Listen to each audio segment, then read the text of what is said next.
अस्सलाम वालेकुम to all of you. Hope so आप खैरियत से होंगे। हम लोगों ने जो है वो फिजिकल केमिस्ट्री शुरू की हुई है कैंप 408। और लास्ट लेक्चर में हमने टॉपिक पढ़ा था law of equal partition of energy. और आज जो हम जो है टॉपिक शुरू करने वाले हैं वो है कोलिजन के बारे में। मॉलिक्यूल की कुछ प्रॉपर्टीज हैं, उसके बारे में हमने पढ़ना है। तो हम शुरू करते हैं आज का topic. Law of equal partition of energy में हमने पढ़ा था कि जो टोटल एनर्जी होती है वो डिवाइड हो जाती है equally along the degree of freedom. ठीक है, कितनी डिग्री ऑफ फ्रीडम होंगी किसी मॉलिक्यूल के लिए, वहाँ पर एनर्जी जो है इक्वली डिवाइड हो जाएगी। फिर हमने मोनोटॉमिक, डायटॉमिक, ट्राइएटॉमिक, टेट्राटॉमिक की टोटल एनर्जी जो फाइंड की थी, उसकी ट्रांसलेशनल, रोटेशनल और वाइब्रेशनल डिग्री ऑफ मोशन को देखा था। आज जो हम कुछ टर्म पढ़ेंगे, collision diameter, collision frequency, collision number और मीन फ्री पाथ के बारे में। ये मॉलिक्यूल की कुछ प्रॉपर्टीज होती हैं, ठीक है, तो उनके बारे में हमें स्टडी करना है। कोलिजन क्या चीज होती है? जब गैस के दो मॉलिक्यूल्स करीब आ जाएं और आपस में टकराएं, टकराते हुए जब दोनों की बाउंड्रीज टच कर रही हो, दोनों की बाउंड्रीज आपस में टच कर रही हो, तो वो जो टाइम होता है, वो जो फिनोमेना होता है, वो होता है कोलिजन। ठीक है, the time for which two molecules come in contact with each other during collision. ठीक है, दोनों टकराते हुए जब एक दूसरे के साथ इकट्ठे जुड़ जाते हैं, तो वो छोटा सा टाइम स्पेन जो होता है वो कोलिजन होती है उनकी। उनकी जो आउटर बाउंड्रीज होती हैं वो टच करती हैं एक दूसरे को, और फिर टकरा के वो अपनी डायरेक्शंस और अपनी एनर्जीज को चेंज कर लेते हैं, आपको पता है। उसके बाद हमने पढ़ना है कि कितनी कोलिजन्स होती हैं, किस तरह कैसी काइंड की कोलिजन्स जो है वो मॉलिक्यूल में जो देखने को मिलती हैं। तो कुछ चार जो है हम कोलिजन्स जो हमारे, वैसे तो काफी सारी टाइप्स हैं इसकी, लेकिन हमारे सिलेबस में जो हैं वो हमने उन्हीं के बारे में स्टडी करना है। तो सबसे पहली होती है ग्रेजिंग कोलिजन।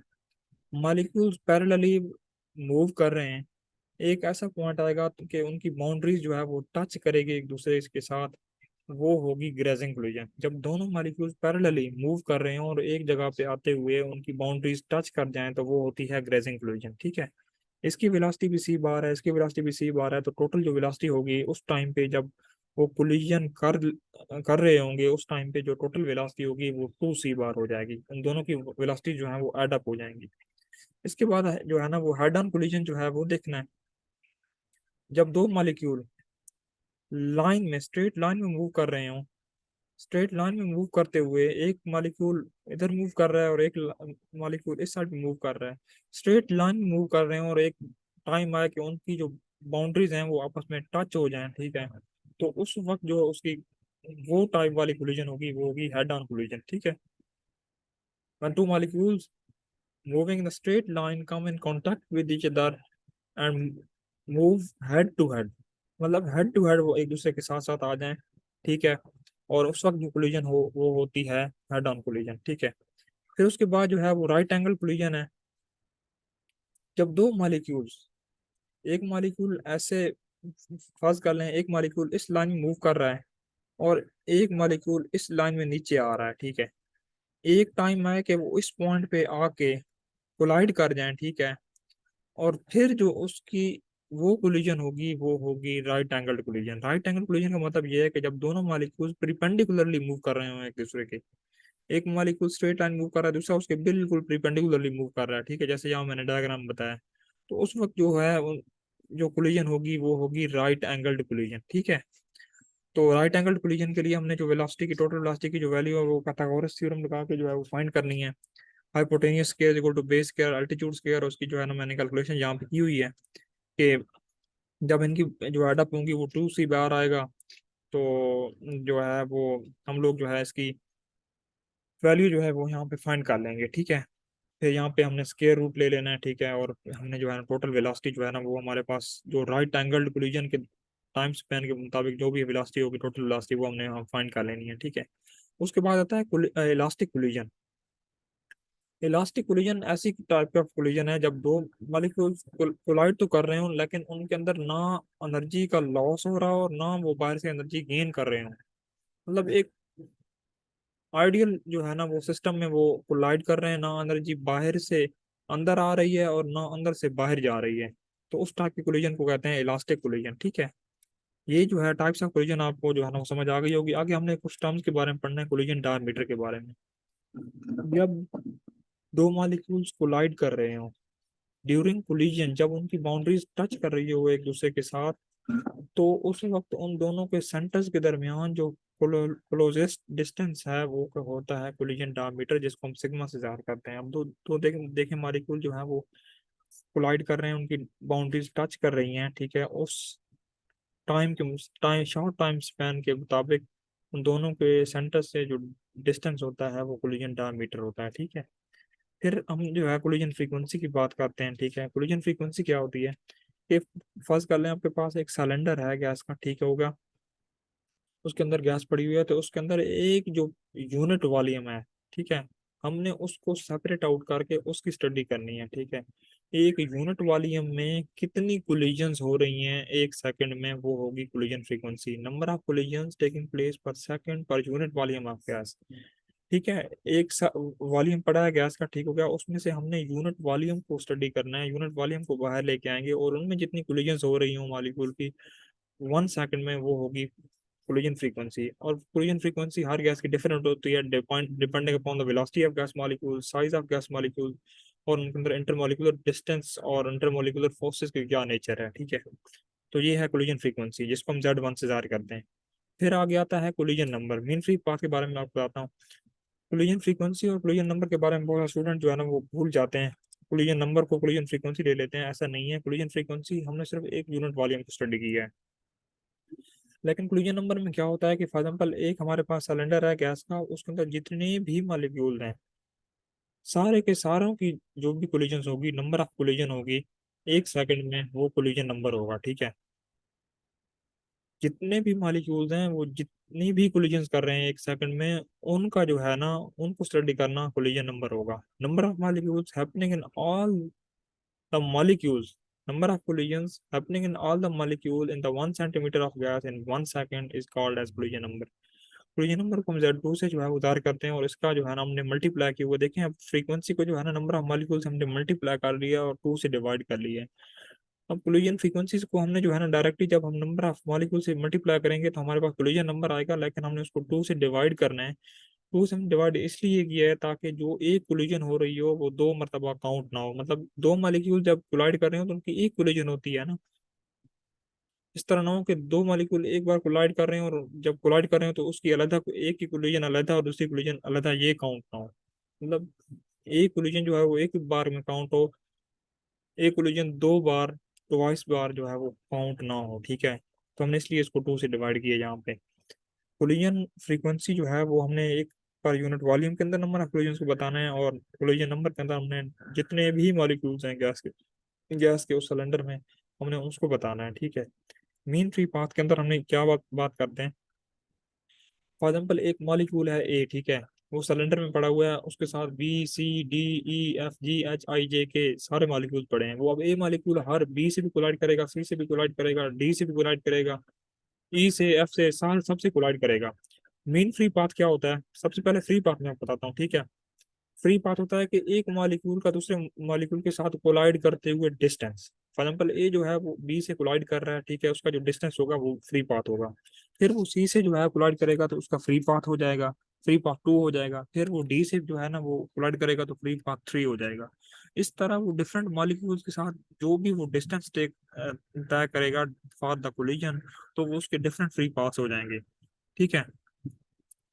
जब हम फॉर टू कोलिजन की सक्सेसिव कोलिजन की बात कर रहे हो, दो कोलिजन की बात कर रहे हो, तो पहले वो बी की तरफ जाएगा कोलाइड करेगा, फिर सी की तरफ जाएगा उसके साथ कोलाइड करेगा, तो दो फ्री पाथ होंगे।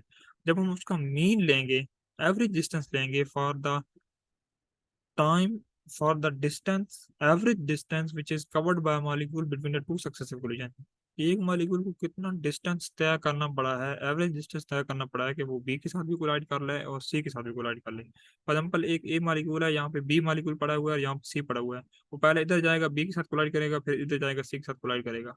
लेकिन जो टोटल एवरेज डिस्टेंस है वो हमने जब उसकी बात करते हैं तो वो हम मीन फ्री पाथ जो है वो स्टडी करते हैं कि फ्री पाथ का जो है हम मीन ले लेते हैं, जो कि हमारे पास मीन फ्री पाथ आ जाता है। जो कि लैम्डा से हम ज़ाहिर करते हैं, और उसको क्या करते हैं, जो टोटल वेलोसिटी होती है, जो वेलोसिटी से वो मॉलिक्यूल मूव कर रहा होता है, उसकी फ्रीक्वेंसी जो है हम डिवाइड कर देते हैं। तो ये मीन फ्री पाथ आ गया। उसके बाद हमने स्टूडेंट जो है ना वो कोलिजन फ्रीक्वेंसी को जो है ना उसकी डेरिवेशन करनी है। हमने एक कॉन्सेप्ट देखना है कि हमारे पास एक सिलेंडर में एक मॉलिक्यूल पड़ा है, वो एक साइड से दूसरी साइड पे जाता है, तो वो कितनी कोलिजन्स करता है, और जितनी कोलिजन्स करता है वो उसकी कोलिजन फ्रीक्वेंसी होगी। तो हमने देखना है कि कोलिजन फ्रीक्वेंसी को कैसे कैलकुलेट करते हैं, कैसे जो है ना वो हम फाइंड करते हैं। ठीक है, फॉर एग्जाम्पल हमारे पास एक सिलेंडर है, ठीक है, जिसका जो डायमीटर है वो 2 सिग्मा है। यहाँ मैंने गलती से सिग्मा लिख दिया, 2 सिग्मा है। ठीक है, तो उसके अंदर जो है ना वो दो मालिक्यूल, उसके अंदर जो है ना एक मालिक्यूल है ए, ठीक है, उसके साथ डिफरेंट मालिक्यूल पड़े हुए हैं A B C D E। और जो ए मालिक्यूल है उसका डायमीटर जो है वो है सिग्मा। अब देखें, इसका टोटल डायमीटर 2 सिग्मा है, तो एक मालिक्यूल का जो है वो डायमीटर सिग्मा है, तो इसका मतलब ये है कि सिर्फ एक ही मालिक्यूल जो है वो उसके साथ पैरेलली ट्रेवल कर सकेगा। ठीक है, ये आपने बात यहाँ पे याद कर लेनी है कि 2 सिग्मा एक सिलेंडर का डायमीटर है। ठीक है, ए मालिक्यूल है, उसका डायमीटर सिग्मा है, तो उसके साथ रिजल्टेंटली जो है ना वो सिर्फ एक ही मॉलिक्यूल होगा जो मूव कर सकेगा parallelly from one side to another side. ठीक है, अब क्या करना है कि यहाँ पे मैंने लिख दिया है, consider a molecule which is travelling in the centre of cylinder from the left to right side. एक मॉलिक्यूल है जो कि लेफ्ट से राइट साइड में मूव कर रहा है। ठीक है, let the diameter of cylinder is 2 sigma, ये मैंने आपको बता दिया। Diameter of molecule is sigma, it means that the two molecules can travel in the cylinder. ठीक है, साइमल्टेनियसली एक साथ दो मॉलिक्यूल मूव करेंगे, क्योंकि इन दोनों का भी सिग्मा और सिग्मा 2 सिग्मा हो जाएगा, और इसका टोटल जो डायमीटर है वो भी 2 सिग्मा है। जो उनकी एवरेज वेलोसिटी है वो सी बार है, जिसको हम मीटर पर सेकंड के साथ भी लिख सकते हैं, और सी बार हम वैसे लेते हैं। ठीक है, लुक एट द फिगर, यहाँ पे आप इसको फिगर देखें तो आपको क्लियर हो जाएगा। ठीक है, ए मॉलिक्यूल है, B C D E different molecule हैं। ठीक है, अब कोलिजन फ्रीक्वेंसी जो है ना वो क्या होता है, number of collision in 1 unit area in 1 second. Number of collision जो है ना वो जब हम देख लेंगे तो हमारी जो है ना वो फ्रीक्वेंसी भी निकल आएगी। तो हमने नंबर ऑफ कोलिजन को देखना है। ठीक है, लाजमी बात है, जब एक मॉलिक्यूल यहाँ से मूव कर रहा है तो वो डिफरेंट मॉलिक्यूल के साथ कोलाइड कर रहा है, तो हमने कोलिजन्स को देखना है। ठीक है, अब देखें वो कितनी कोलिजन्स करता है from left to the right side, कितने मॉलिक्यूल हैं, 1 2 3 4 5 और भी हैं, डिफरेंट मॉलिक्यूल हैं। ठीक है, डिफरेंट मॉलिक्यूल्स हैं, हजारों मॉलिक्यूल हैं, तब वो हर मॉलिक्यूल के साथ कोलाइड करेगा, और जो टोटल कोलिजन होगी वो कोलिजन फ्रीक्वेंसी होगी। तो हमने कोलिजन के बारे में बात करनी है, नंबर ऑफ कोलिजन के बारे में बात करनी है। तो नंबर ऑफ कोलिजन जो है ना वो हम या फाइंड कर लेंगे तो हमारी फ्रीक्वेंसी भी आ जाएगी। तो नंबर ऑफ जो है ना वो कोलिजन जो है ना हम फाइंड करने के लिए हमने कुछ जो है ना पैरामीटर्स और कुछ जो है ना वो फिक्स वैल्यूज हैं उनको देखना है। ठीक है, for example radius of cylinder जो है वो सिग्मा है, क्योंकि डायमीटर जो है सिलेंडर का 2 सिग्मा है, तो रेडियस उसका हमेशा हाफ होता है।